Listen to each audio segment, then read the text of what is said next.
For most of human history, your body did not belong only to you. It existed within a larger system where other creatures depended on it in ways we rarely consider today. The same senses that helped you survive were shaped in a world where being seen, heard, or even smelled could quietly end your life. Over time, humans changed that balance, slowly removing themselves from the food chain, but not completely, and not everywhere. So what was human life really like when you were just food? For a long stretch of human existence, the idea that a human body could become food for another creature was not unusual, and not even exceptional, but quietly embedded in the structure of the natural world itself. In modern life, it is easy to imagine humans as separate from this system, as observers rather than participants. Yet the deeper biological history suggests something more balanced, and perhaps less comforting. Early human ancestors emerged not as dominant hunters, but as adaptable primates within ecosystems already shaped by powerful predators, where survival depended less on control and more on careful movement within existing boundaries. The forests, open plains, and transitional landscapes where early humans lived were not empty stages waiting for human arrival, but already active systems of feeding, tracking, and energy exchange, where every organism occupied a position that could shift depending on time, place, and vulnerability. In that setting, the human body was not defined by ownership, but by presence, by being visible, audible, and detectable within a wider network of senses belonging to other species. This does not mean that early humans were constantly being hunted in a dramatic or continuous way, but it does suggest that the possibility of becoming prey was always structurally present, not as an event, but as a condition. The biological traits inherited from earlier primates, forward-facing eyes, flexible hands, social awareness, were not originally designed for dominance over other animals, but for navigating complexity, for noticing changes, for responding early rather than overpowering later. When placed within environments that included large carnivores, these traits formed a different kind of strategy, one that relied on awareness, group coordination, and avoidance rather than confrontation. From the perspective of evolutionary time, this positioning is not unusual, because many species exist in overlapping roles, sometimes as foragers, sometimes as competitors, and at times as potential prey. The human lineage appears to have passed through similar conditions, especially before the widespread use of controlled fire and advanced tools, when physical vulnerability remained relatively high. Fossil and ecological studies do not present a simple narrative of humans as either dominant or helpless, but rather as organisms negotiating space among other organisms with different strengths. Large predators had speed, strength, and sensory advantages, while early humans had endurance, cooperation, and flexible behavior. Neither side occupied a permanent upper position in every context, and this shifting balance is part of what defines ecological systems over long periods. If we move further back, toward earlier hominins living in Africa, the picture becomes even more grounded in shared risk, where landscapes supported a wide range of carnivorous species, including big cats and other hunters that were already highly adapted long before humans appeared. In such settings, being present in the environment meant being detectable, and being detectable meant entering the field of possibility for other organisms.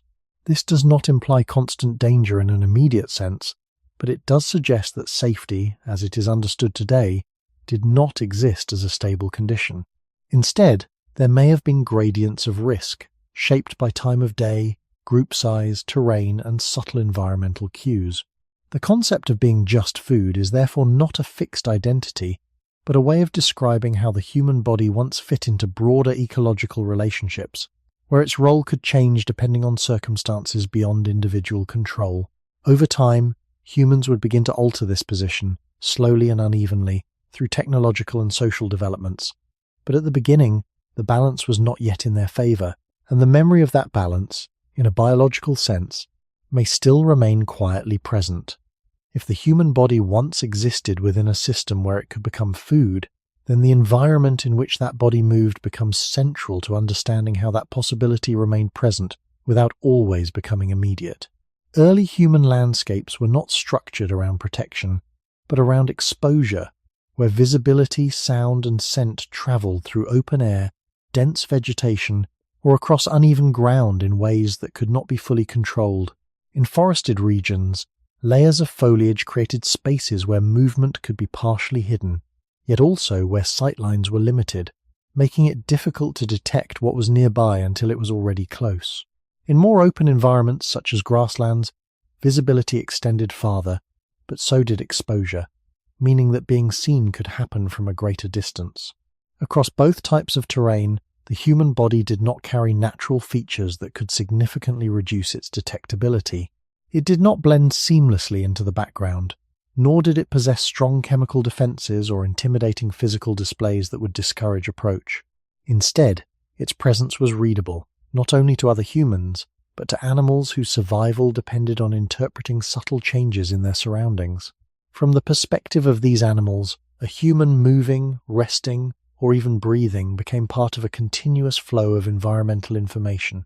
This is not to suggest that humans were preferred targets, or that predators actively sought them out above all else, but rather that humans existed within the same perceptual field as other animals that could be hunted. The distinction between observer and participant did not yet exist in the way it does today. Each step taken across dry leaves, each shift in posture, each moment of stillness contributed to how the body was positioned within that field. When we consider earlier stages of human evolution, particularly among hominins who lived in regions with diverse predator populations, this relationship between body and environment becomes even more grounded in shared space. The terrain was not arranged for human use, and the patterns of movement that defined daily life were shaped by existing pathways used by multiple species. Water sources, for example, were not neutral zones but points of convergence, where different animals arrived at different times, each carrying their own risks. To approach such places required timing, awareness, and often the presence of others. In these conditions, the concept of safety was not attached to a fixed location, but to a shifting set of circumstances that could change from moment to moment. A place that felt neutral at one time of day could become dangerous at another, not because it changed physically, but because the patterns of other organisms shifted around it.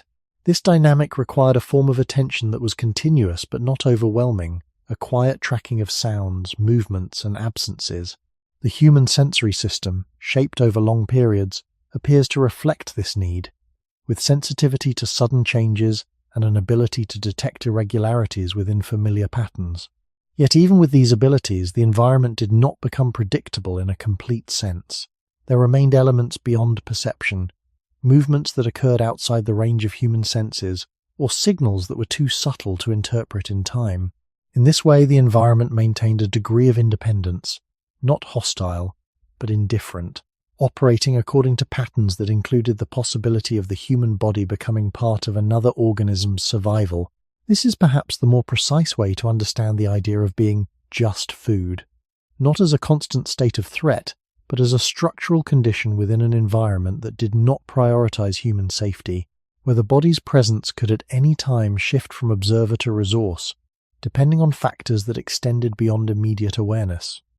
Seen from the perspective of a large predator, the human body would not have appeared as something fundamentally outside the category of prey, but as one possible form among many, defined less by intention and more by movement, size, and accessibility. Early humans did not carry signals that clearly marked them as untouchable. They moved on two legs, which may have altered their outline, yet this alone would not remove them from the broader pattern recognition systems used by predators that evolved to track shapes, rhythms, and vulnerabilities. In many environments, predators rely not on abstract classification, but on immediate cues. The speed of movement, the direction of attention, the distance from others, and the degree of isolation. A human separated from a group, moving slowly or resting in an exposed position would, under certain conditions, align with these cues in ways that overlap with other prey species. This does not mean that humans were frequently targeted, but it does suggest that there was no clear boundary that prevented such targeting from occurring. The human body, lacking natural armor, claws, or exceptional sprinting ability, presented a form that depended on other strategies to reduce risk. Its skin, relatively thin compared to many animals, offered limited protection. Its teeth were not adapted for defense. Its strength, while flexible, did not match that of large carnivores. What it did possess was a different kind of advantage, one that does not always appear immediately in moments of direct comparison. Endurance, cooperative behavior, and the ability to shift activity across time allowed humans to avoid situations rather than dominate them. Yet these advantages operate over duration, not in sudden encounters. In the brief moment when a predator closes distance, the balance of traits shifts, and the human body alone may not be sufficient to change the outcome. Looking further back into the evolutionary line, earlier hominins likely shared even more similarities with other medium-sized mammals in terms of vulnerability. Their environments included species that had long histories of hunting similar-sized animals, meaning that the human form would not have introduced a completely new challenge, but rather a variation within an existing range. Over generations, this may have influenced subtle aspects of human behavior, favoring individuals and groups that were more attentive, more cohesive, and more responsive to environmental cues. These are not dramatic transformations, but gradual adjustments that accumulate over time, shaping how the body is used rather than how it is built. The idea that humans eventually move toward a position of reduced vulnerability does not erase this earlier condition, but builds upon it, layer by layer, as new tools, new patterns of cooperation, and new uses of the environment slowly altered the balance. Even then, the shift was not absolute, and in many regions humans continued to share space with predators in ways that required ongoing adaptation. The body remained, in a biological sense, readable by other species, its signals still part of a shared system of detection and response. This continuity suggests that the human experience of being potentially edible was not an anomaly, but a phase within a longer process of negotiation between organism and environment. Rather than viewing early humans as either victims or masters, it may be more accurate to see them as participants in a system where roles could overlap, and where the distinction between observer and resource was not fixed, but dependent on timing, context, and the quiet alignment of multiple factors that rarely announce themselves in advance. In a world where the human body could be read as part of the food system, the idea of a clearly defined safe place becomes difficult to locate, because early human environments did not offer spaces that were exclusively reserved or protected from other species. There were no boundaries that separated a place of rest from a place of danger in any permanent sense, only shifting conditions that could reduce or increase risk depending on time, light, and the movement of other organisms. A cluster of trees might offer partial concealment during one part of the day, yet limit visibility in another, creating uncertainty rather than security. Open ground might allow a wider field of view, but also remove any form of cover, placing the body in direct exposure. In this way, the environment did not divide itself into safe and unsafe zones, but into gross clarions, where the human body had to continuously adjust its position. This absence of fixed safety is not a dramatic feature, but a quiet, structural reality that shaped how early humans related to space. Moving through such landscapes required attention not only to what was present, but also to what might be absent, such as the usual sounds of smaller animals or the expected patterns of movement that, when disrupted, could indicate the presence of something larger. These forms of indirect awareness suggest that safety was constructed moment by moment, rather than inherited from location. When considering earlier hominin groups in Africa, where many of these dynamics are studied, the density and diversity of large predators further complicated the picture. These predators did not operate according to human schedules, and their patterns of activity overlapped in ways that could not be fully predicted. Some were more active at night, others during low light, and some adapted to changing conditions, creating an environment where no single time of day could be considered entirely secure. The human body, without the ability to dominate these cycles, had to exist within them, adjusting its own rhythms in response. Rest, movement, and gathering activities were likely influenced by these overlapping patterns, not through explicit planning as understood today, but through accumulated experience and subtle behavioral adjustments across generations. The concept of territory, as a controlled and defended space, may have been limited in these early contexts, especially before the development of more permanent structures or tools that could alter the environment in a lasting way. Instead, space was shared, not in a cooperative sense, but in a parallel existence where different species used the same landscapes for different purposes. Water sources, again, illustrate this shared use, functioning as necessary points for all animals while also concentrating risk. Approaching such areas involved not only physical movement, but a form of temporal awareness, choosing moments when the presence of larger predators might be reduced. Yet even these choices could not eliminate uncertainty, because the environment remained responsive to factors beyond immediate perception. Weather, seasonal changes, and the movements of prey species all influenced where predators might be at any given time, and these influences extended beyond what any single organism could track completely. In this setting, the human experience of space becomes less about ownership and more about negotiation, a continuous process of reading, adjusting, and repositioning without ever reaching a final state of safety. The absence of clear boundaries does not mean that early humans lived in constant fear, but rather that the structure of their world required a different relationship to risk, one that was integrated into daily life rather than separated from it. To exist in such a world was to accept that the line between being an observer of the environment and being part of it could shift without warning, and that the ground beneath one's feet was not a fixed stage, but a shared surface where multiple forms of life intersected, each carrying its own needs, movements, and possibilities. If no place could be permanently defined as safe, then time itself did not provide a reliable boundary either, because the difference between day and night did not remove risk, but only altered its form. Daylight offered visibility, allowing the human body to extend its awareness across a wider field, to notice movement at a distance, to interpret patterns in the environment with greater clarity. Yet this same visibility also made the body more exposed, more easily seen against open ground or broken lines of vegetation. Predators that relied on sight could track movement across these spaces, reading posture and direction, while those adapted to patience could remain still, blending into the background in ways that limited early detection. As light faded, the balance shifted, but it did not disappear. Night reduced visual range, narrowing perception to what could be heard, smelled, or felt, placing greater weight on senses that operate without clear boundaries. In this reduced visibility, the human body did not become invisible, but differently readable, its sounds traveling through the air, its scent carried by subtle currents, its movements creating small disturbances that could be interpreted by animals adapted to low light conditions. Some predators, particularly those with enhanced night vision or acute hearing, were more active during these hours, not because night was inherently more dangerous, but because it changed the distribution of advantage among species.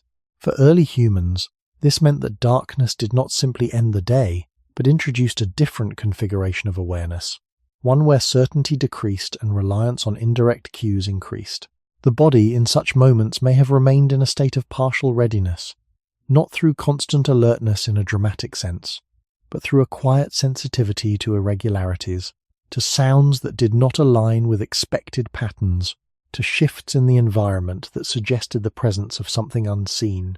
When traced back through human origins, these patterns align with a broader evolutionary context in which primates, including early hominins, adapted to environments where both diurnal and nocturnal risks existed. The transition between these periods did not offer a clean separation, but a gradient, where each phase carried its own set of conditions that could not be fully controlled. Fire, when it later became part of human life, may have altered this balance by extending light and creating zones of relative deterrence. Yet even then, its effects were limited in range and dependent on maintenance. Before such developments became widespread, the human body moved through cycles of light and dark without the ability to transform them, only to adjust within them. This adjustment was not static but responsive, shaped by accumulated experience across generations, where patterns that reduced risk may have been repeated, and those that increased vulnerability gradually avoided, not through conscious design, but through lived outcomes. In this sense, day and night can be understood not as opposites of safety and danger, but as alternating conditions within the same system, each redistributing the possibilities of detection, movement, and encounter. The absence of a truly safe time reinforces the earlier absence of a truly safe place, creating a continuous field in which the human body existed as one element among many, always present, always perceivable, and always within reach of processes that did not center around its survival. This continuity of exposure does not imply constant threat, but it does suggest that the boundary between safety and vulnerability was never fixed in time, just as it was never fixed in space. and that to live within such a system was to move through it with an awareness that adjusted quietly, without final resolution, to the changing patterns of light, sound, and presence. Across these shifting conditions of light and terrain, another layer quietly shaped the human experience, the sense that space itself was not empty, but continuously observed, not in a conscious or intentional way, but through the overlapping sensory fields of other living beings. To exist within such an environment was to be part of a network of perception, where multiple species were simultaneously reading the same landscape for different purposes, and where the human body contributed signals whether it intended to or not. This does not suggest that early humans were constantly watched in a direct or focused manner, but that their presence entered a field where sight, sound, and scent were already in use, already being interpreted by animals whose survival depended on noticing change. A branch that moved, a pattern that broke, a rhythm that did not belong. These were not abstract details, but potential indicators that something had entered the space. From this perspective, the human body was not hidden by default, but had to become less noticeable through stillness, positioning, or timing, all of which required a form of awareness that operated quietly in the background. When traced back to earlier stages of human evolution, this condition aligns with primate origins in environments where vigilance was distributed across the group, and where individuals contributed to collective awareness through subtle cues rather than explicit signals.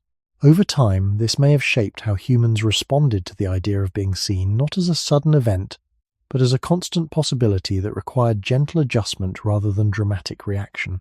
The structure of the environment supported this dynamic, with layers of vegetation, variations in terrain, and changes in sound transmission creating spaces where perception could be partial, delayed, or indirect. Yet these same features also allowed predators to remain undetected until the distance between observer and observed had already narrowed. In such contexts, the boundary between noticing and being noticed became difficult to define, because both processes could occur simultaneously, each influenced by factors beyond immediate control.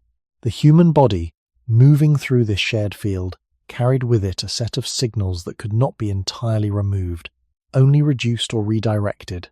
The sound of breathing, the warmth of skin, the faint trace of movement against a still background, all contributed to a presence that other organisms could interpret according to their own needs. This does not imply that every moment was filled with danger, but it does suggest that the possibility of detection was always structurally present, woven into the way the environment functioned. Even in moments of stillness, the body remained part of this system, not separate from it, and not invisible within it. As humans gradually developed tools, fire, and more complex forms of cooperation, they began to influence how visible or detectable they were, creating small zones where the balance shifted slightly in their favor.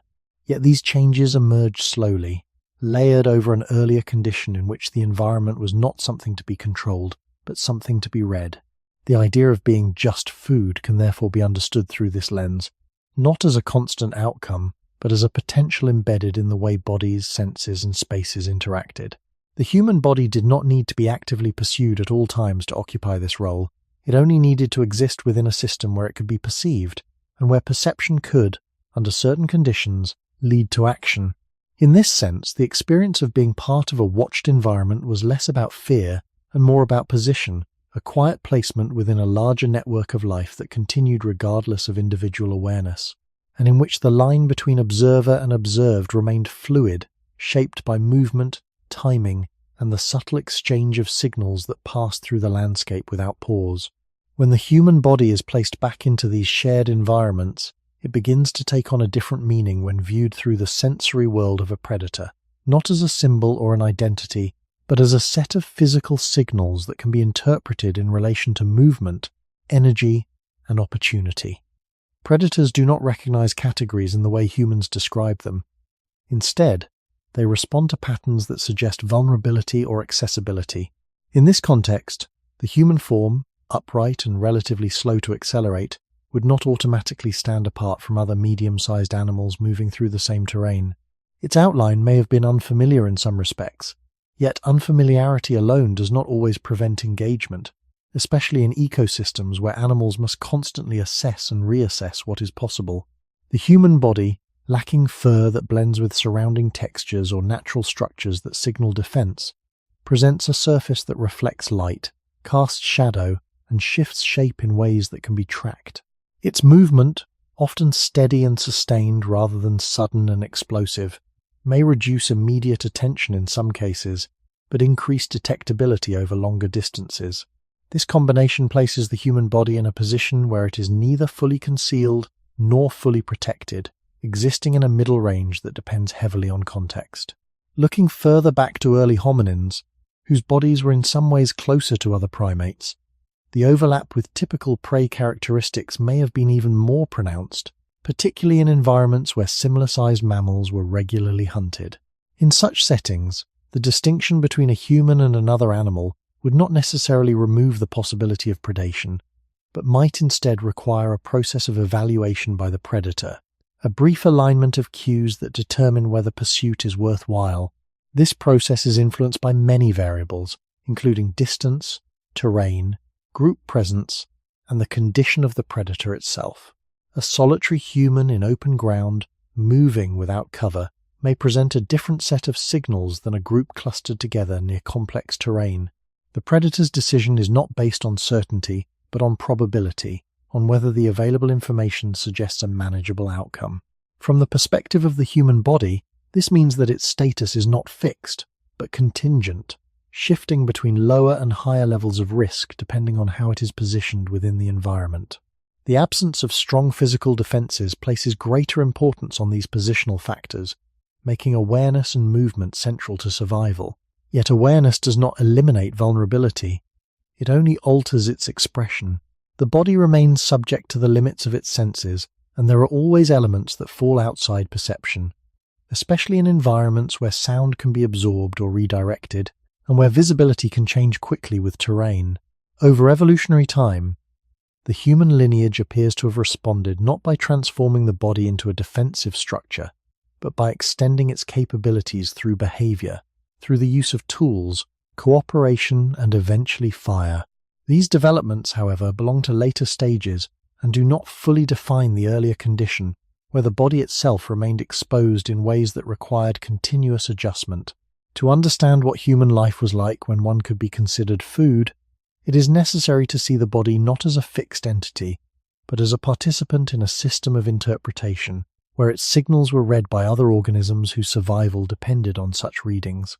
In that system, the human body did not carry an inherent exemption, and its presence could, under certain alignments of time, place, and circumstance, shift from neutral to meaningful in a way that extended beyond its own control, quietly placing it within the range of outcomes that define life in shared ecological spaces. When the human body is placed alongside other animals that were regularly hunted in prehistoric environments, its position becomes easier to understand, not as something entirely separate, but as a variation within a broader range of living forms that shared similar sizes and movement patterns. Many prey species that existed in the same landscapes relied on speed, camouflage, herd behavior, or physical defenses such as horns, hooves, or thick skin, each offering a different way of reducing risk. The human body, in comparison, does not clearly align with any of these strategies in a complete sense. It does not match the sprinting speed of animals adapted for sudden escape, nor does it possess natural coverings that blend seamlessly into the environment. Its skin, relatively exposed, does not deflect attacks, and its limbs, while capable of long-distance movement, are not structured for rapid bursts that might immediately create distance from a pursuing predator. This does not mean the human body is ineffective, but it suggests that its strengths operate on a different timescale, one that emphasizes endurance and persistence rather than immediate evasion. In an environment where many predator-prey interactions are decided in short intervals, this difference becomes significant because the moment of encounter often favors traits that act quickly. When observed from this perspective, the human body may resemble certain prey animals in its general profile, particularly those that depend on awareness and group coordination rather than direct physical defense. Some species survive not by overpowering predators, but by detecting them early, staying within a group, and maintaining positions that reduce isolation. Early humans appear to have followed similar patterns, where the presence of others, the choice of terrain, and the timing of movement played a central role in shaping outcomes. Yet even within these strategies, there are limitations, because detection is never complete, and groups cannot fully eliminate risk, only redistribute it. Looking back toward earlier hominin populations, these comparisons become more grounded, as their bodies and behaviors likely overlapped more closely with animals that occupied similar ecological niches. The distinction between human and non-human may not have carried the same practical meaning in these contexts, especially from the perspective of a predator that responds to motion, form, and accessibility rather than classification. A moving figure that fits within a certain range of size and behavior may be evaluated in similar ways regardless of its place in a human-defined hierarchy. This reinforces the idea that the human body did not exist outside the system, but within it, subject to the same forms of interpretation that governed other animals. Over time, humans began to extend their capabilities through tools and cooperation, gradually shifting how they interacted with predators. Yet this shift did not erase the underlying comparison, it only altered its outcome in certain situations. The body itself remained largely unchanged in its basic structure, still lacking the features that define many traditional prey or predator species, and instead relying on a combination of traits that become effective when used together. In this sense, the human form can be understood as flexible rather than specialized, capable of adjusting across different conditions but not optimized for any single type of encounter. This flexibility may have contributed to long-term survival, yet in the immediate context of a predator deciding whether to engage, it does not always provide a clear advantage. The human body remains readable, its signals still part of a shared language of movement and presence that other animals interpret continuously. To exist in such a system is not to be defined solely as prey, but to remain within the range of possibilities where that role can emerge, shaped by context, timing, and the subtle alignment of factors that determine whether a body is simply passing through space or becomes part of another organism's survival. In many natural systems, predators do not seek the strongest possible target, but the most manageable one, and this principle helps explain how the human body could, under certain conditions, fall within the range of acceptable risk for a hunting animal. The decision to pursue is not based on a fixed hierarchy, but on a momentary balance between effort and outcome, where factors such as distance, isolation, terrain, and the apparent state of the target all contribute to a shifting evaluation. A human moving alone, pausing frequently, or positioned in open ground may present a different profile than one who is surrounded by others or partially concealed by complex terrain. From the predator's perspective, these differences are not abstract, but immediate, shaping whether an approach is initiated or avoided. This does not suggest that humans were commonly targeted, but rather that there was no absolute barrier preventing such targeting from being considered. The human body, without features that clearly signal danger to other species, relies on context to reduce its visibility or perceived accessibility. When that context is altered, even slightly, the balance may shift. Looking back to earlier hominin environments, where multiple predator species coexisted, this type of evaluation likely occurred within a broader field of opportunity, where animals continuously assessed their surroundings for potential food sources. In such systems, rarity does not eliminate possibility. Even infrequent events can remain part of the structure of interaction. The human body, moving within this field, becomes one of many elements that can be interpreted according to need and circumstance. This interpretation is not fixed, and it can change rapidly as new information becomes available, such as the sudden appearance of additional humans, a change in wind direction, or a shift in terrain that alters movement. Over time, humans appear to have developed behaviors that reduce the likelihood of being perceived as a manageable target, including staying within groups, maintaining awareness of surroundings, and choosing locations that offered some degree of protection or visibility. These behaviors do not remove vulnerability, but they reshape it, distributing risk across multiple individuals and increasing the chances of early detection. Yet even these adaptations operate within limits, because the environment remains dynamic, and no strategy can account for all variables. The presence of a predator may go unnoticed, or the conditions that usually provide safety may fail to do so under different circumstances. This variability reinforces the idea that the human body did not exist in a state of guaranteed security, but within a range of probabilities that could shift without warning. The notion of being just food can be understood through this probabilistic lens, not as a constant identity, but as a potential outcome embedded within the interactions between organisms. It reflects a condition in which the human body could, at times, align with the criteria that predators use to make decisions, even if such alignment was not the norm. As human societies developed more complex tools and forms of cooperation, the frequency and context of these alignments likely changed, gradually reducing exposure in certain environments. However, the earlier condition remains part of the evolutionary background, a period in which the boundary between being ignored and being pursued was not fixed, but continuously negotiated through subtle variations in behavior, environment, and chance. This perspective does not place humans at the center of the system, but returns them to a position within it, where survival depended not on dominance, but on navigating a space in which the body itself could, under specific conditions, become part of another organism's continuation. If the human body existed within an environment where it could be interpreted as a potential source of food, then the way the human mind processed the world would gradually reflect that condition, not through constant fear, but through a quiet, ongoing calibration of attention. This calibration did not require continuous tension, but rather a form of awareness that remained active at a low level, adjusting to changes without overwhelming the individual. In such a state, perception becomes less about focused observation and more about monitoring the background, noticing when patterns shift, when something expected does not occur, or when a familiar rhythm is interrupted.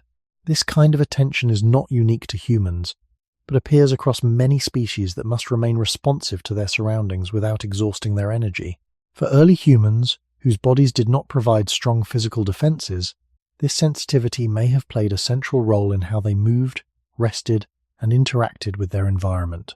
It allowed for early detection of potential changes, even when those changes were subtle, such as a silence in an area where small animals would normally be active, or a faint sound that did not align with the usual background noise. These signals do not announce themselves clearly, and their interpretation is never certain, yet over time, responding to them may have increased the likelihood of avoiding situations where the body could become vulnerable. When viewed in relation to human origins, this pattern of awareness can be linked to earlier primate behavior, where group members relied on shared vigilance, each individual contributing to the overall sensitivity of the group. Rather than a single point of observation, awareness was distributed, allowing the group to respond more effectively than any one individual could alone. This distribution reduces the need for constant high alert in any single member, while maintaining a collective readiness that can shift quickly when needed. In environments shared with predators, such a system becomes particularly valuable, as it balances the need to remain aware with the need to conserve energy for movement, foraging, and social interaction. The human nervous system, shaped over long periods, appears to support this balance, allowing for rapid shifts in attention when a stimulus stands out, while returning to a lower level of activity when the environment stabilizes. This pattern does not eliminate uncertainty, because there are always limits to what can be perceived, and not all signals can be detected in time. However, it creates a framework in which the body is rarely completely unaware, even when it appears to be at rest. In this way, the idea of being just food does not translate into a constant state of alarm, but into a background condition that influences how perception is organized. The environment is not scanned in a deliberate or exhaustive manner, but sensed in a way that allows for quick adjustment when something changes. Over time, as humans began to alter their environments through tools and fire, this baseline of awareness may have shifted in intensity, yet it did not disappear, because the underlying structure of the nervous system remained. Even in modern contexts, traces of this pattern can be observed in how attention responds to unexpected sounds or movements, suggesting that the capacity for low-level vigilance remains embedded within the human body. In earlier periods, however, this capacity was not optional but integral to survival, shaping how individuals and groups engaged with a world where the boundary between observer and potential resource could shift without warning, requiring a form of awareness that was steady, adaptable, and quietly persistent.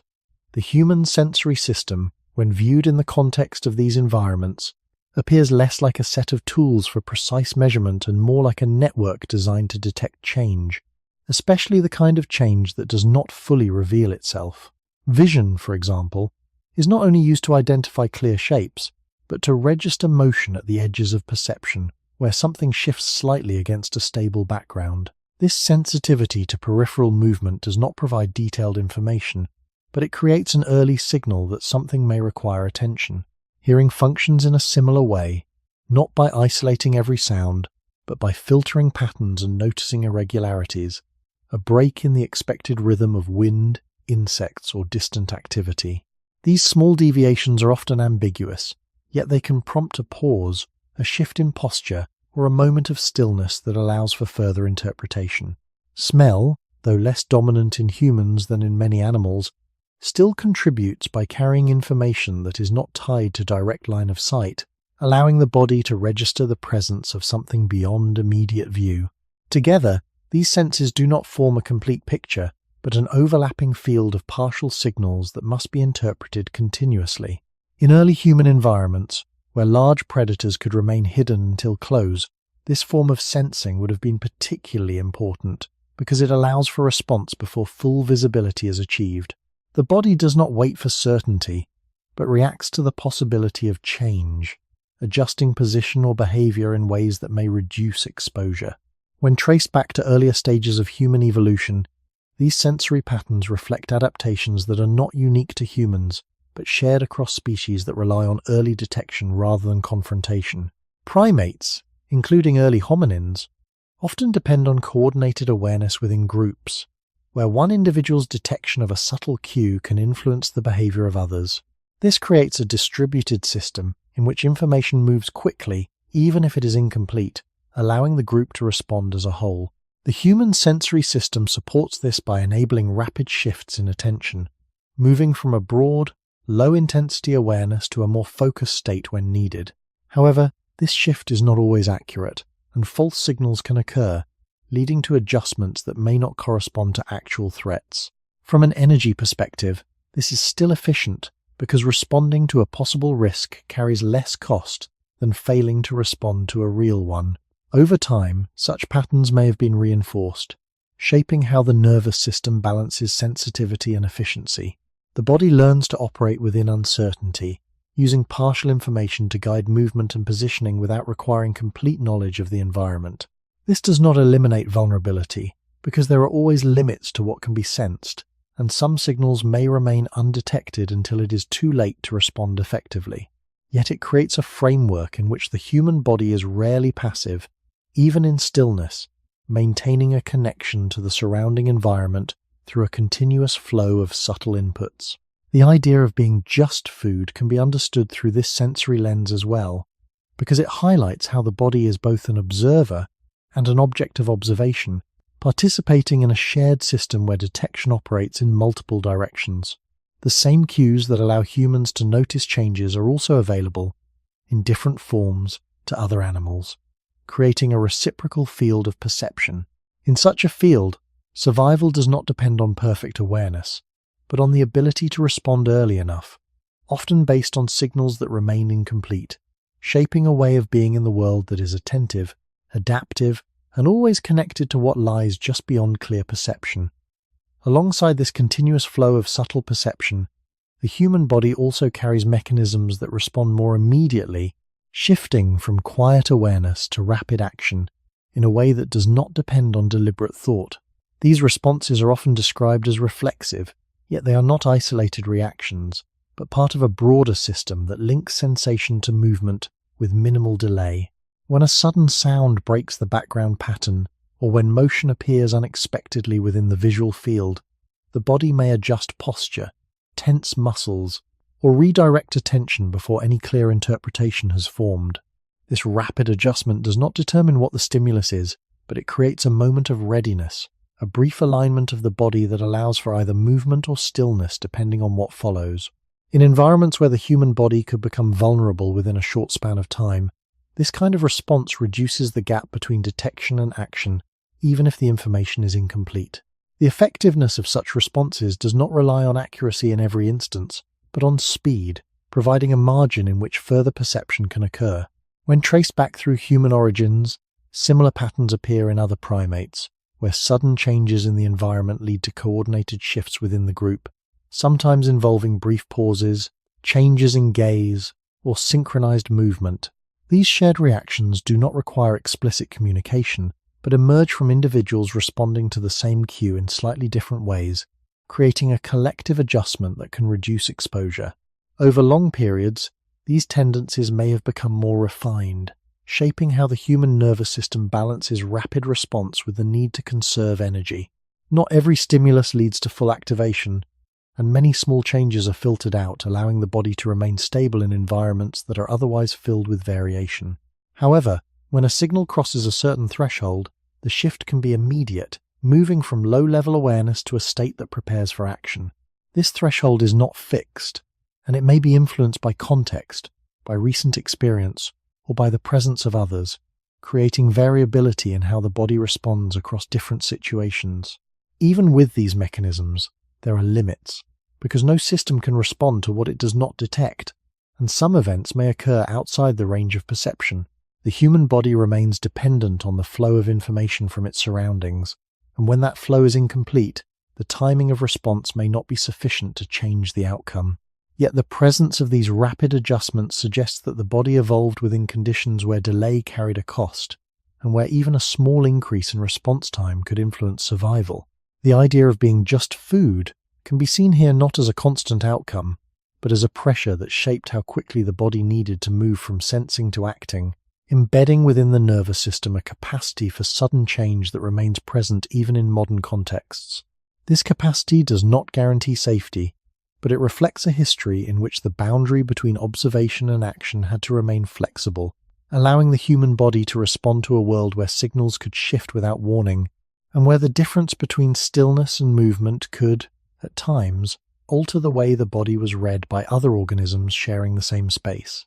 When the human body enters sleep within an environment that does not provide fixed protection, its position within the natural system changes in a subtle but significant way, because many of the mechanisms that support awareness become reduced, and the body shifts into a state where responsiveness is slower and perception is limited.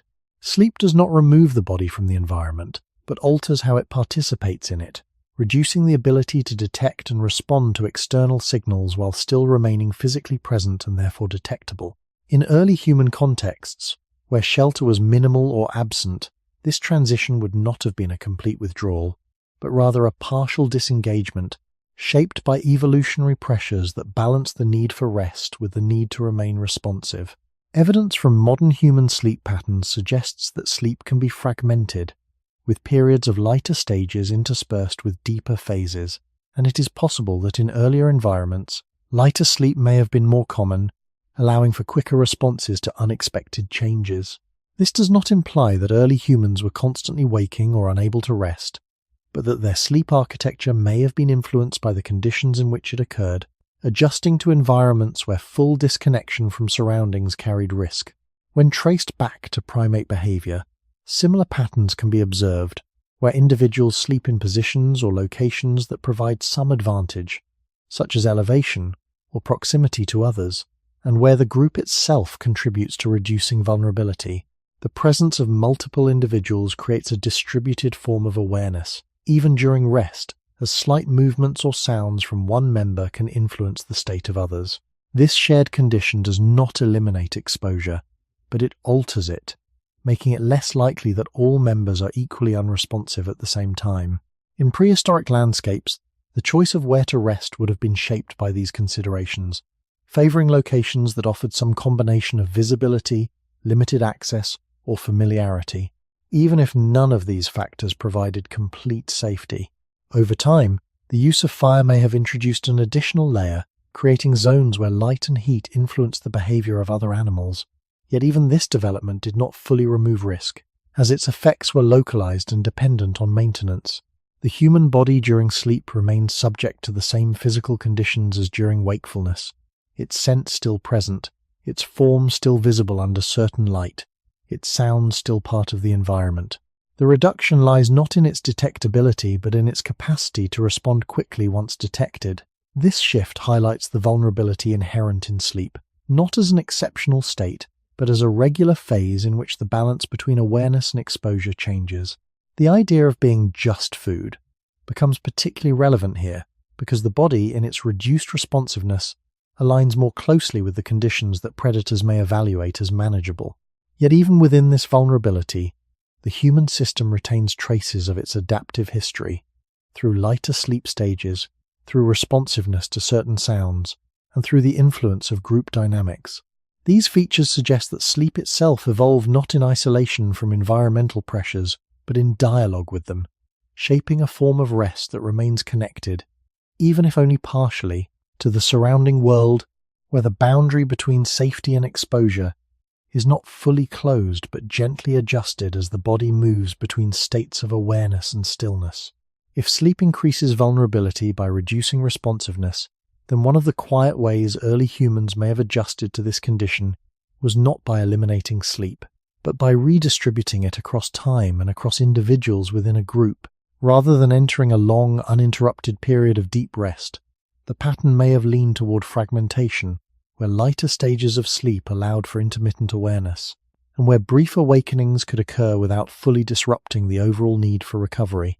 This type of sleep does not appear efficient when compared to modern expectations.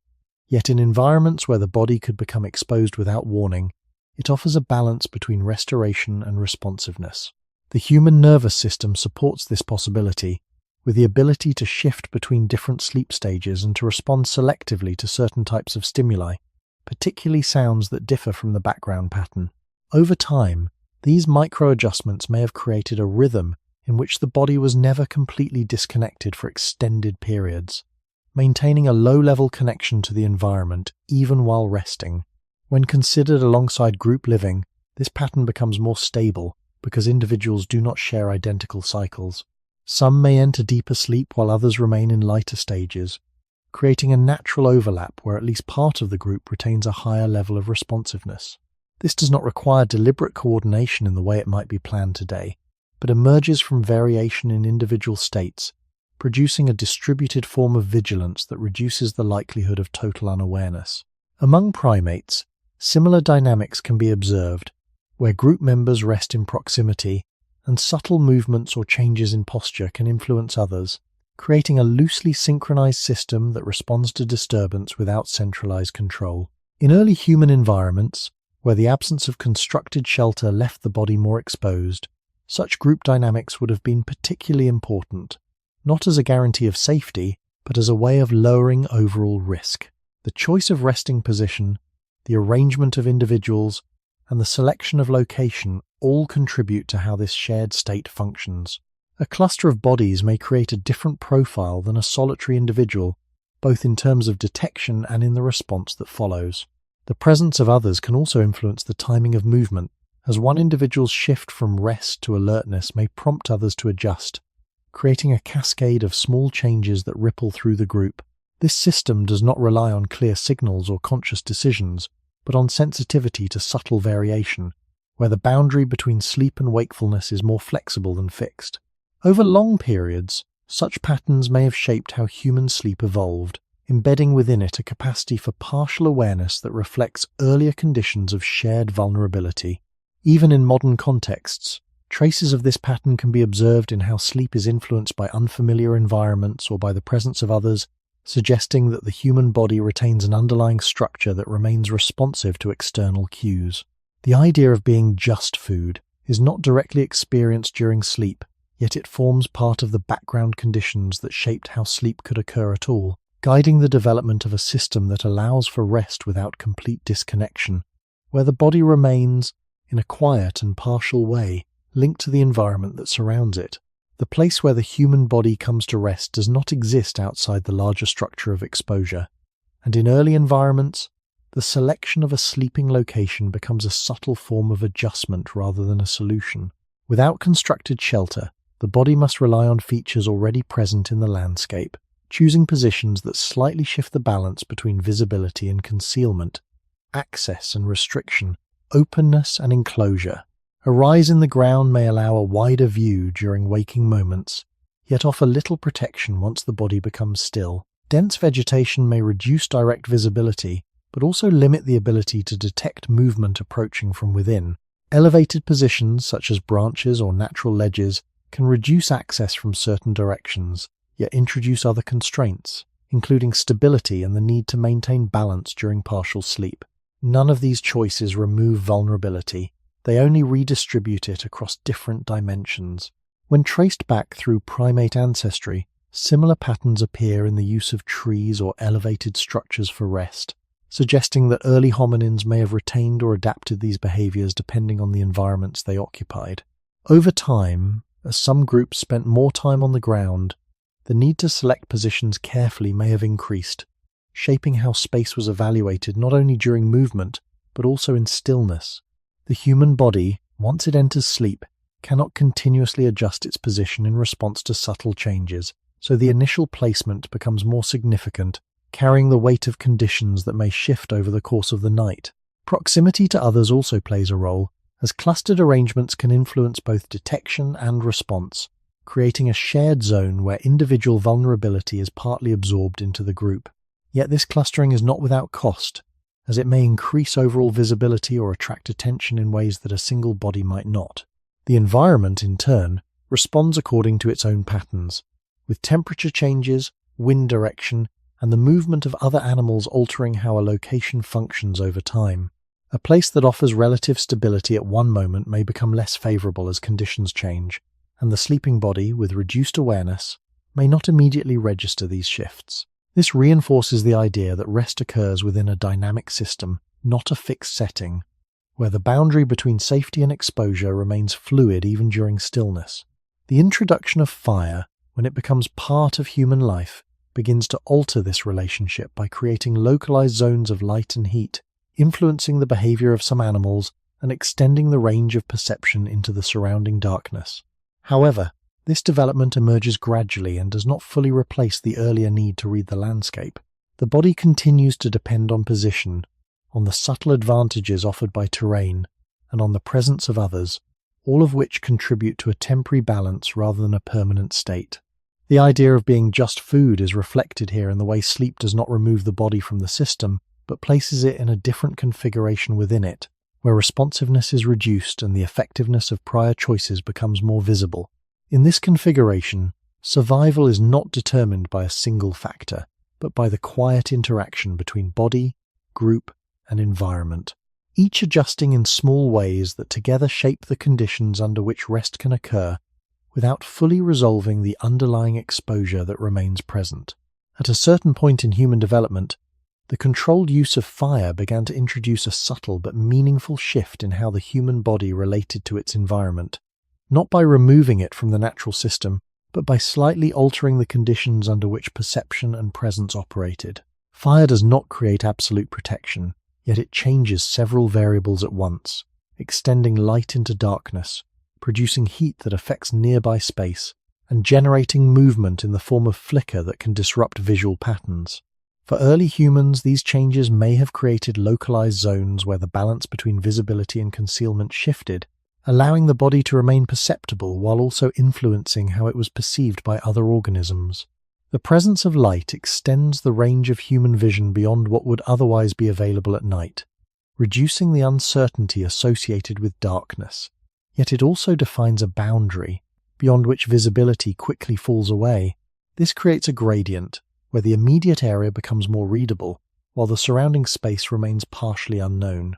From the perspective of other animals, fire introduces unfamiliar stimuli, including fluctuating light and heat, which may alter their behavior, sometimes leading to avoidance, though not in a uniform or guaranteed way. The human body, positioned near fire, occupies a space that is both more visible and, in some cases, less approachable, not because it becomes invulnerable, but because the conditions around it have changed. When traced back through archaeological evidence, the use of fire appears gradually, with indications of controlled fire becoming more consistent over time, suggesting that its integration into daily life was a process rather than a single event. Early uses may have been intermittent, dependent on natural sources, and only later did humans begin to maintain and transport fire more reliably. This gradual adoption means that for long periods, fire would have coexisted with earlier patterns of vulnerability, modifying them in certain contexts without replacing them entirely. The human body still required awareness, still depended on group presence, and still remained part of the broader system of detection and response. Fire adds a layer, but does not remove the underlying structure. Its influence on sleep, for example, may have allowed for slightly deeper or more stable rest within its immediate range, yet this effect would be limited by the need to maintain the fire and by the persistence of conditions beyond its light. In this sense, fire creates a temporary reconfiguration of space, where the human body gains a modest shift in advantage, not through transformation of its own physical traits, but through the manipulation of the environment. Over time, such manipulations accumulate, contributing to a gradual movement toward reduced vulnerability, yet each step remains partial, embedded within the same ecological framework. The idea of being just food does not disappear with the arrival of fire, but begins to change in frequency and context, as certain conditions become less likely while others remain.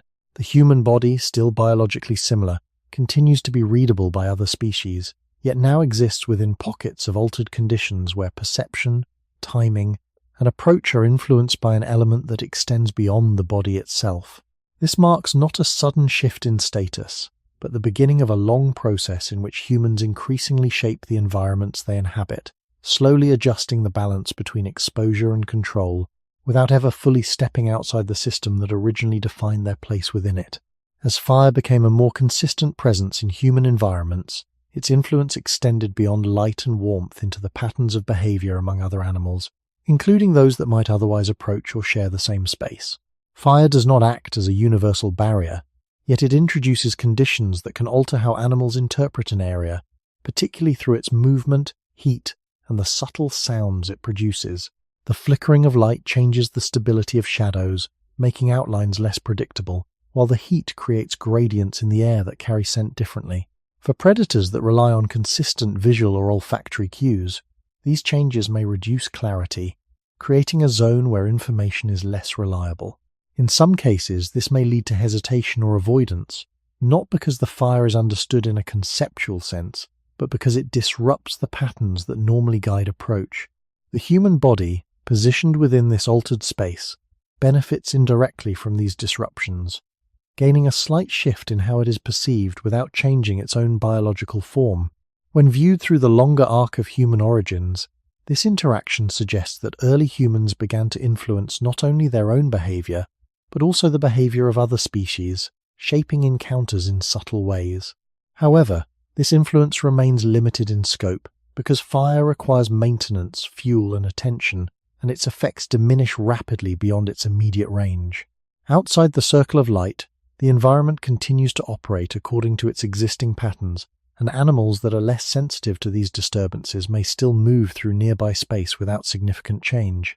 This creates a layered environment, where the human body experiences a relative shift in one area while remaining subject to previous conditions in another. Over time, as groups became more skilled in maintaining fire and integrating it into daily routines, these localized zones may have become more stable, allowing for slightly more predictable periods of rest or activity. Yet even in these conditions, the human body does not become exempt from the broader system. It remains detectable, and its presence still enters the sensory fields of other organisms, though now filtered through additional variables.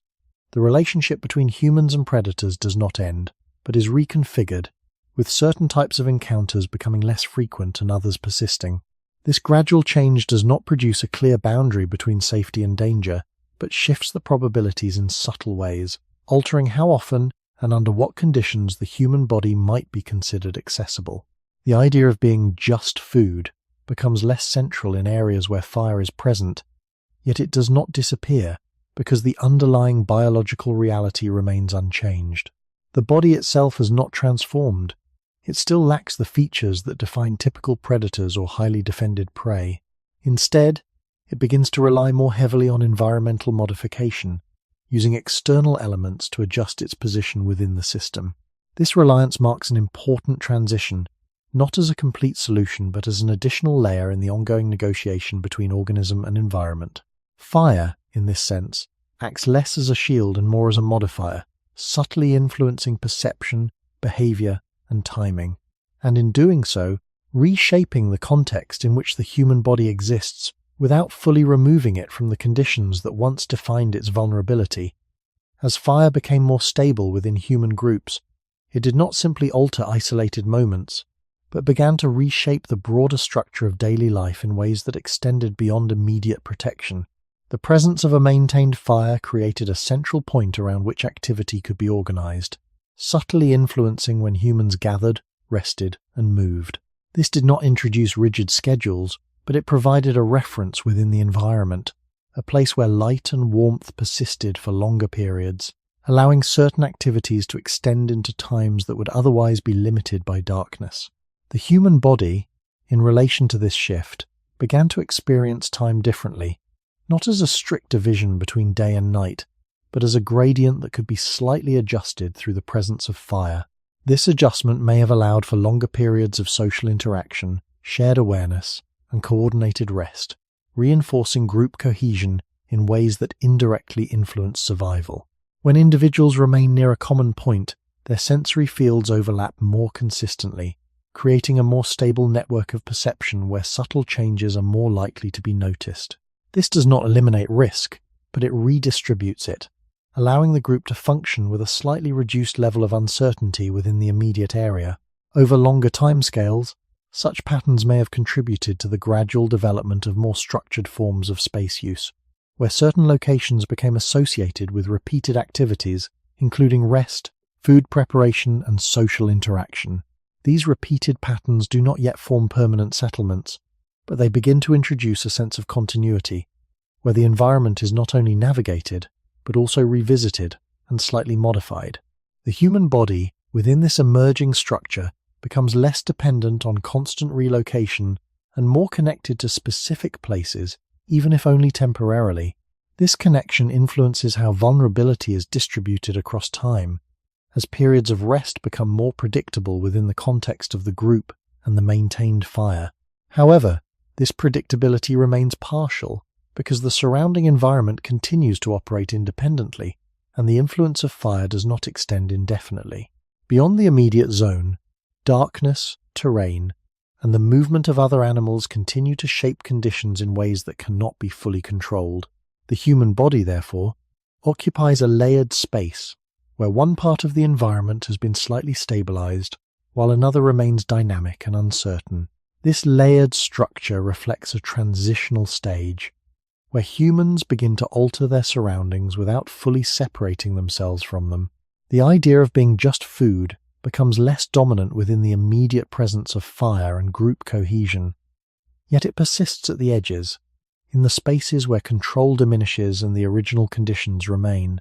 Over time, as these modifications accumulate, the balance shifts further, but each step builds upon earlier layers rather than replacing them entirely. The human body continues to carry its biological limitations, even as its behavioral and environmental strategies expand, creating a complex interaction between what the body is and what it can do through its surroundings. In this way, fire does not end vulnerability, but reorganizes it, shaping a new pattern in which exposure and control coexist, and where the human experience begins to move slowly away from constant integration within the food system, while never fully leaving it behind. As the use of simple tools became more consistent, the human body began to extend its influence beyond its immediate physical limits, not by changing its biological structure, but by altering how it interacted with objects in the environment.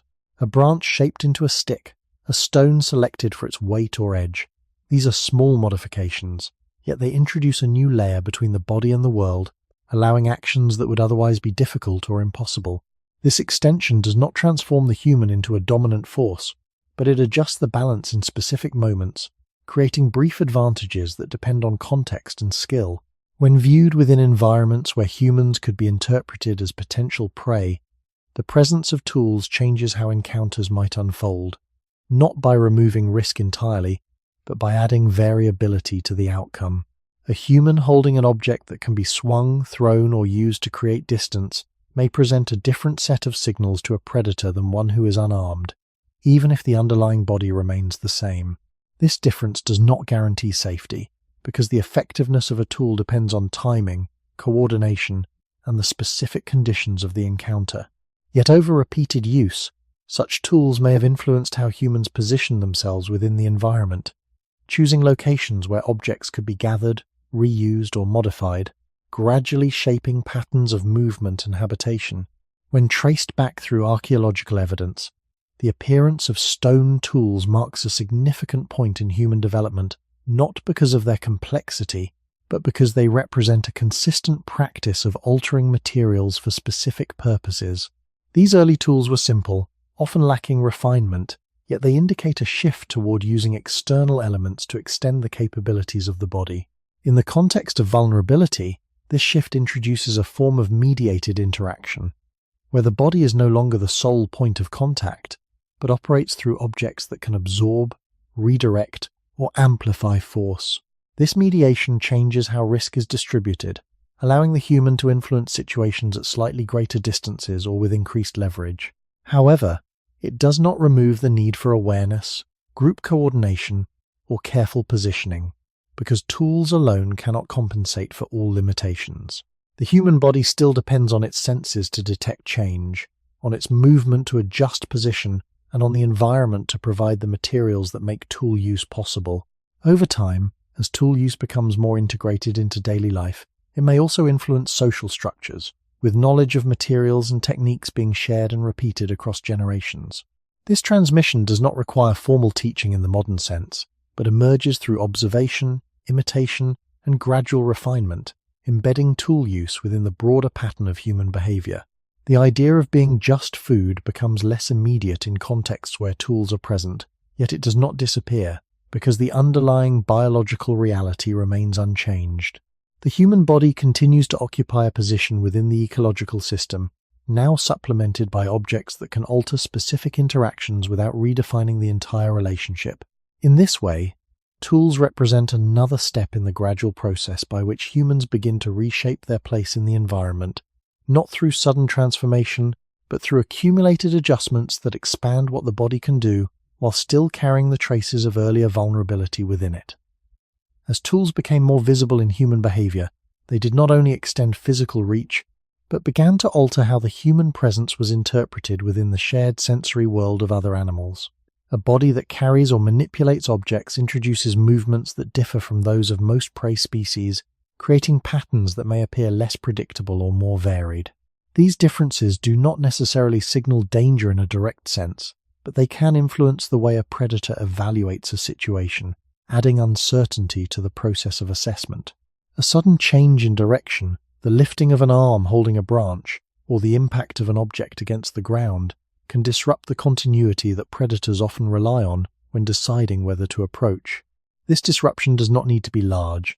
Even small variations can alter the flow of information, making it more difficult to align the human body with familiar patterns associated with typical prey.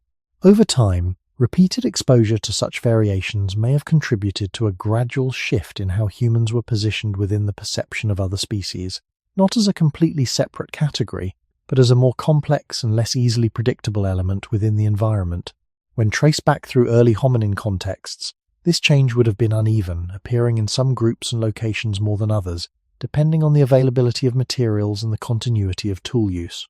In areas where tools were consistently used, the human body may have carried an additional layer of variability, influencing how encounters unfolded. However, this influence remains conditional, because tools do not function independently of the body. They require coordination, timing, and the ability to respond to rapidly changing conditions. A tool held but not used effectively does not alter the outcome, and in some cases, it may even create new forms of risk by limiting movement or drawing attention. The human body, therefore, continues to operate within the same system of probabilities, now with additional variables that can either reduce or increase vulnerability depending on how they are applied. This complexity reflects a broader transition in human evolution, where survival becomes increasingly linked to behavior and interaction with the environment, rather than to fixed biological traits. The presence of tools also affects group dynamics, as individuals may coordinate their actions in ways that amplify the effect of each tool, creating patterns of movement and response that differ from solitary behavior. These coordinated actions can further alter how the group is perceived, introducing collective signals that may be interpreted differently than those of a single individual. Yet even within these developments, the underlying condition persists. The human body remains part of the ecological network, still subject to detection, still carrying signals that other organisms can interpret.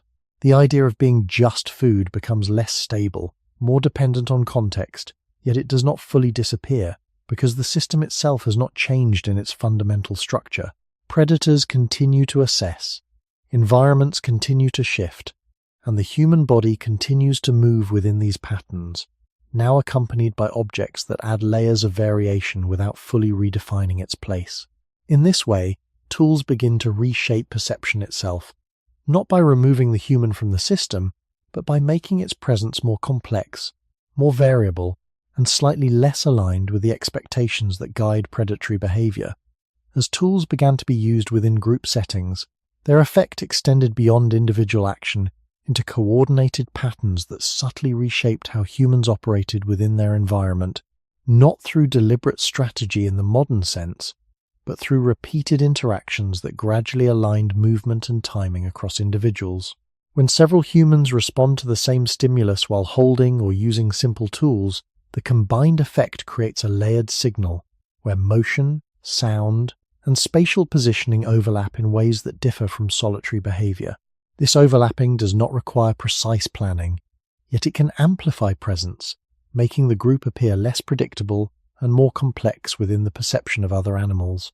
A single movement may be ambiguous, but multiple movements occurring in close sequence can alter how an approach is evaluated, introducing hesitation or redirection without direct confrontation.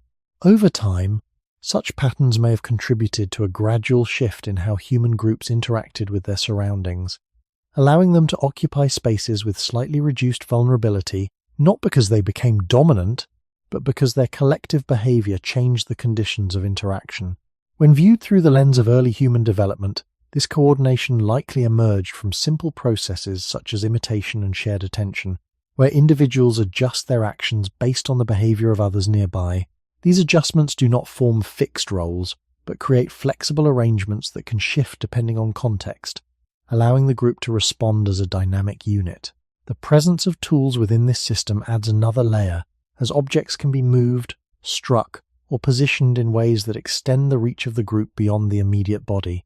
This extension alters not only physical interaction, but also perception, as the environment begins to carry traces of human activity through marks, sounds, and altered materials. These traces persist beyond the moment of action, influencing how spaces are read by both humans and other species. In such conditions, the boundary between the human body and its surroundings becomes less distinct, as tools and modified elements of the environment begin to function as part of a broader system of presence. However, this expansion does not eliminate the constraints of the body itself, which still depends on energy, coordination, and sensory input to operate effectively. The group, while more capable than an individual in certain contexts, remains subject to the same uncertainties, and coordination can break down under changing conditions. This fragility reinforces the idea that human development proceeds through accumulation rather than replacement, where new layers are added without fully removing earlier limitations. The concept of being just food becomes increasingly conditional within these group interactions, as the probability of being targeted shifts in relation to the complexity of behavior and the signals produced by coordinated activity. Yet this condition does not disappear entirely, because the underlying ecological relationships persist, and there are always circumstances in which the group's advantages may be reduced or disrupted. The human body, even when embedded within a coordinated system, remains part of a network where interpretation and response continue to operate in multiple directions, shaping a reality in which survival depends not on a single factor, but on the quiet alignment of perception, movement, and shared presence within an environment that remains fundamentally dynamic. Over long stretches of time, as fire, tools, and coordinated behavior became more consistent, the position of the human body within the broader ecological system began to shift in a gradual and uneven way, not through a clear transition from vulnerability to control, but through small changes that accumulated across generations. This shift did not remove humans from the network in which they could be interpreted as potential food, yet it began to alter the frequency and context in which such interpretations occurred. The human body, still biologically similar, remained detectable and in certain conditions still exposed, but it increasingly operated within environments that carried traces of human modification, where patterns of movement, sound, and material change influenced how other species engaged with the space. These modifications did not create a separate world, but layered additional variables onto the existing one, making interactions less predictable and more dependent on context. When viewed through the lens of deep human history, this process appears as a gradual rebalancing rather than a replacement, where earlier conditions of exposure coexist with emerging forms of control. In some regions and periods, humans may have continued to experience high levels of vulnerability, while in others the accumulation of behavioral and environmental adjustments reduced certain risks. This uneven distribution reflects the variability of landscapes, climates, and available resources, all of which shape how human groups interact with their surroundings. The idea of being just food does not disappear at a single point, but becomes less stable as a defining condition, shifting from a frequent possibility to a more conditional one. This change is not absolute, because even as humans influence their environments, they remain part of the same biological system, subject to its constraints and uncertainties. The body still requires rest, still depends on perception, and still operates within limits that cannot be fully overcome by external means. However, the increasing use of tools, the maintenance of fire, and the development of group coordination begin to create situations where humans can influence encounters rather than only respond to them. This influence does not guarantee a specific outcome, but it expands the range of possible responses, allowing for adjustments that were not previously available. Over time, these expanded possibilities may have contributed to changes in population patterns, with groups able to occupy a wider range of environments or to remain in certain locations for longer periods. Such changes, in turn, affect how often humans come into contact with other species, altering the dynamics of interaction without fully removing the underlying relationships. The human body, therefore, exists within a shifting field, where its role is neither fixed nor entirely transformed, but continuously negotiated through behavior and environment. The gradual nature of this process makes it difficult to identify a clear boundary between earlier and later states, because each stage builds upon the previous one, carrying forward both limitations and adaptations. In this way, the movement away from being consistently interpreted as food is not a sudden escape, but a slow reconfiguration, where the human presence becomes more complex within the system, less easily categorized, and increasingly shaped by the cumulative effects of small, repeated changes that alter how the body is situated within the living world. As human groups gradually extended their presence into a wider range of environments, the relationship between the body and the landscape became more complex, shaped not only by immediate survival but by repeated movement across different terrains over long periods of time. This expansion did not happen as a single wave, but through slow dispersals, where small groups adapted to forests, grasslands, river valleys, and colder regions, each presenting different forms of exposure and different patterns of interaction with other species. In some areas, dense vegetation limited visibility but provided partial concealment, while in open landscapes, the body became more visible yet could detect movement at greater distances. These variations required adjustments in how humans moved, rested, and used available resources, creating a flexible system in which behavior changed according to local conditions rather than following a fixed pattern.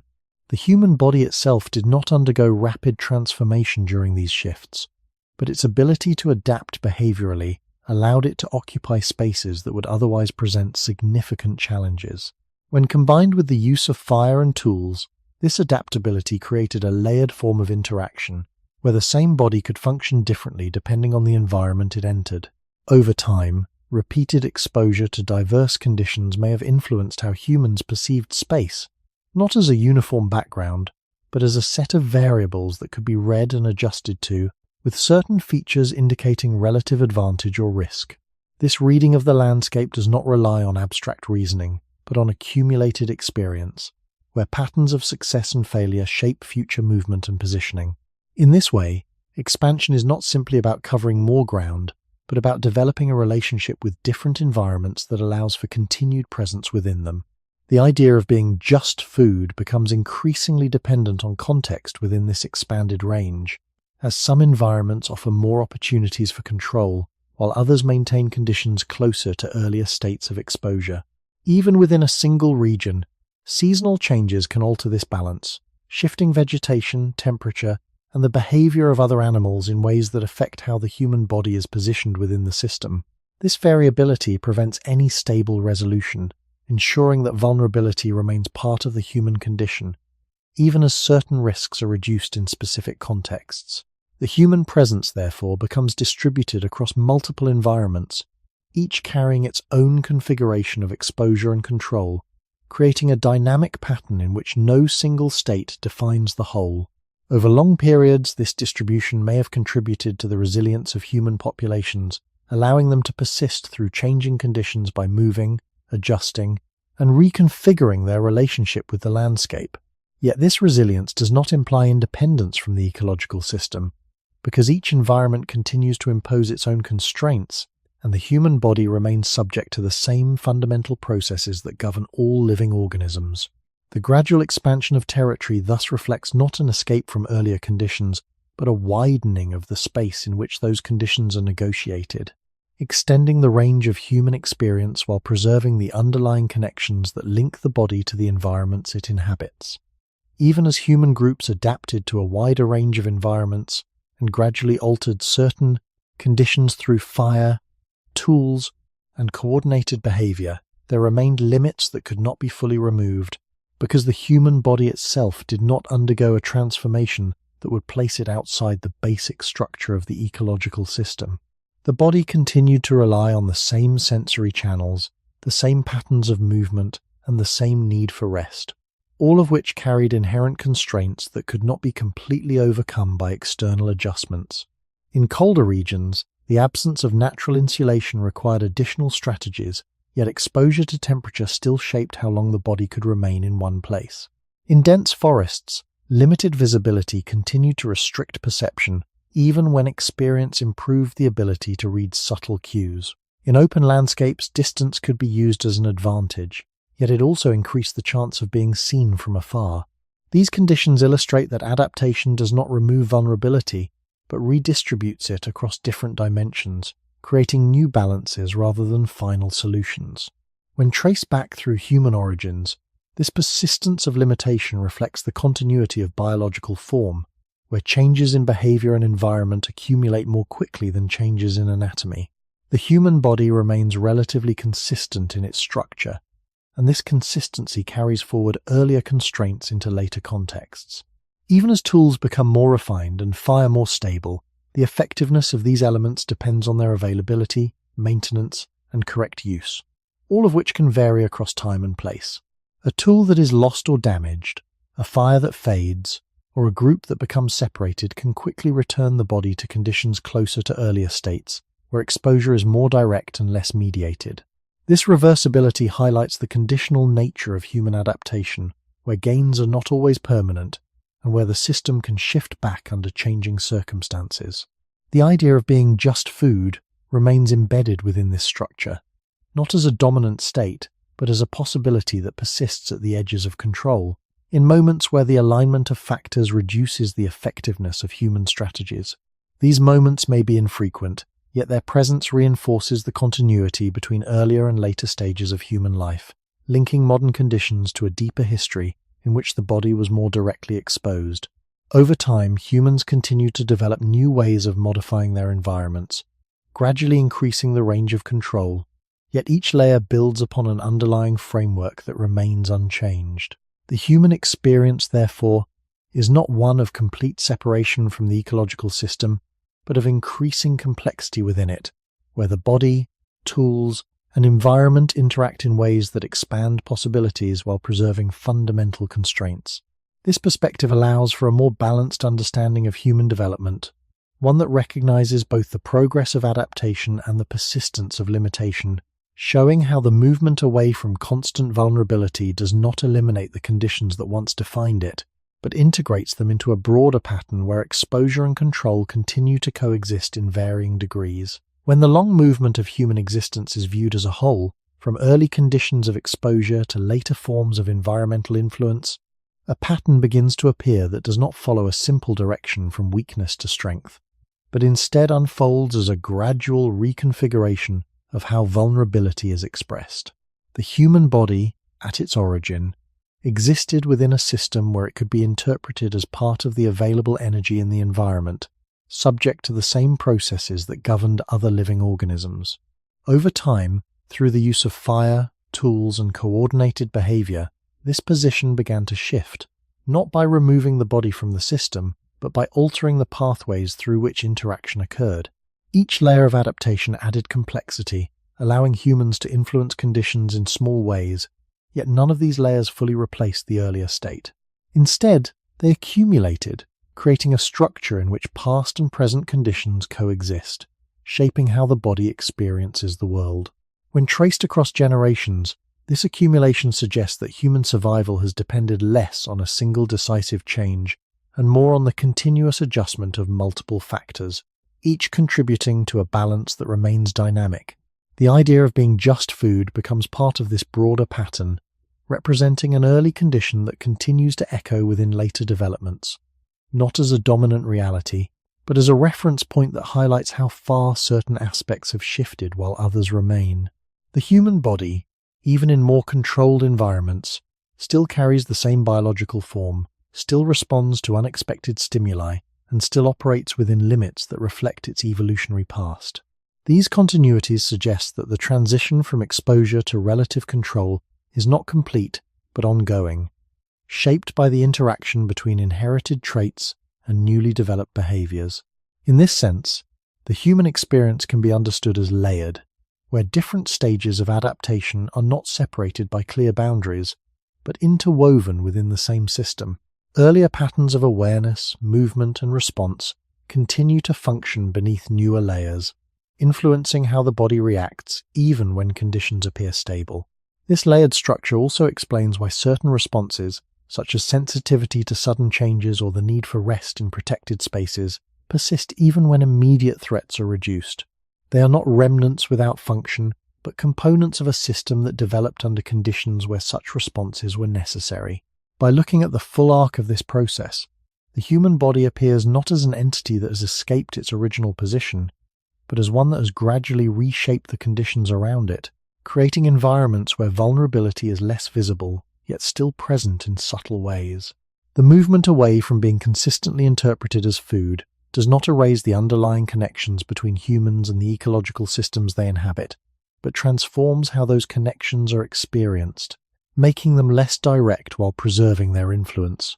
This perspective allows for a more measured understanding of human development, one that recognizes both the changes that have occurred and the continuities that remain, showing how the past persists within the present, not as a fixed state, but as a quiet foundation upon which new patterns continue to form.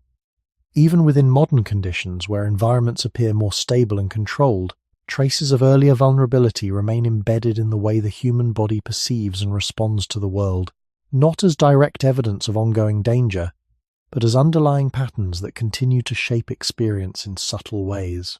The sensitivity to sudden sound, the instinctive shift of attention toward movement at the edge of vision, and the tendency to seek positions that provide a sense of enclosure or visibility all reflect processes that developed under conditions where the body could not fully predict or control its surroundings.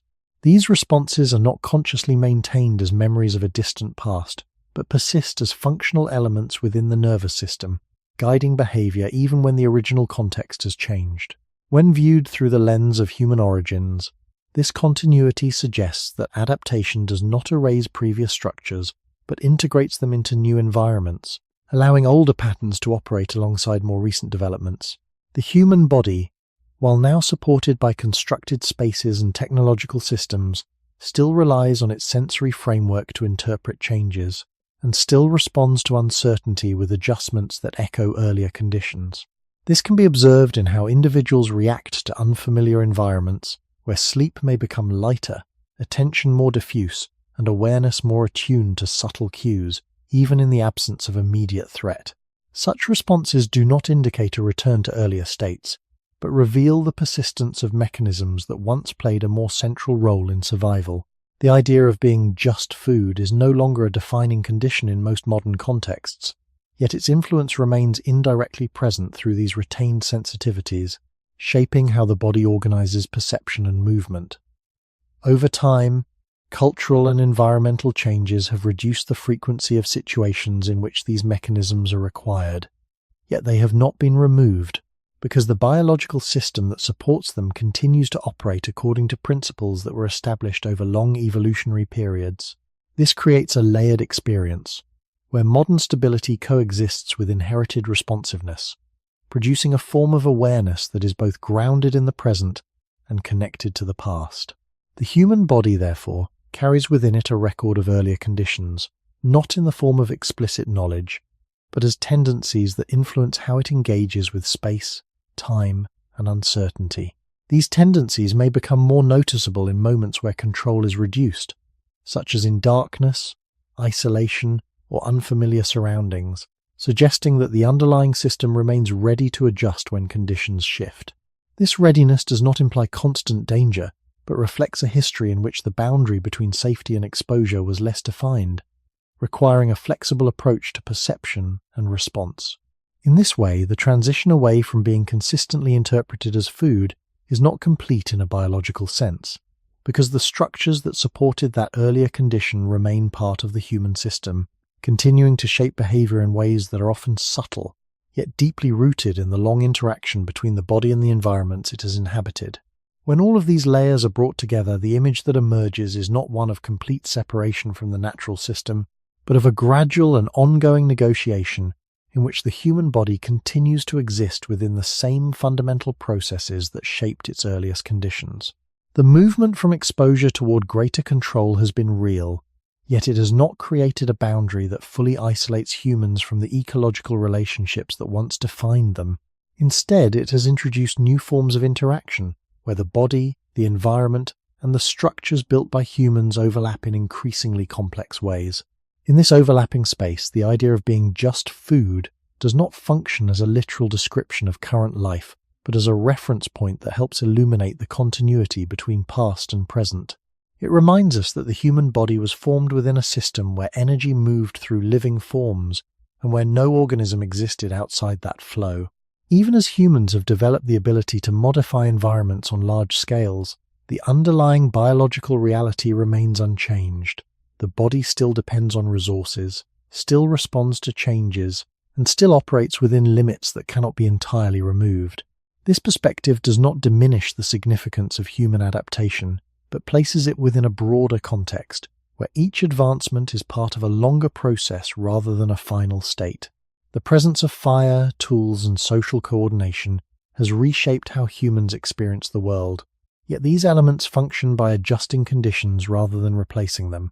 The human body continues to carry the same sensory systems, the same need for rest, and the same capacity for both awareness and limitation that characterized earlier stages of its development. When considered in this way, the history of human life becomes less about escaping a vulnerable position and more about transforming how that vulnerability is managed, redistributed, and understood. The traces of earlier conditions remain visible in subtle forms, in the way attention shifts, in the patterns of rest, and in the quiet adjustments that occur in response to uncertainty. These traces suggest that the past is not fully left behind, but integrated into the present, shaping how the body continues to engage with its surroundings. As environments become more controlled, these connections may appear less immediate, yet they do not disappear, because the human system remains rooted in the same biological framework. This continuity invites a different kind of reflection, one that does not focus on a clear endpoint, but on the ongoing relationship between humans and the world they inhabit. If the human body has moved from a position where it could be readily interpreted as food toward one where it can influence its conditions, then the question that remains is not whether this movement has ended, but how it continues to unfold. Within the quiet persistence of the body's responses, and within the environments that humans continue to shape, there is still an open space where the balance between exposure and control is being negotiated, suggesting that the story is not complete, and that the place of the human body within the natural system remains, in some sense, unresolved.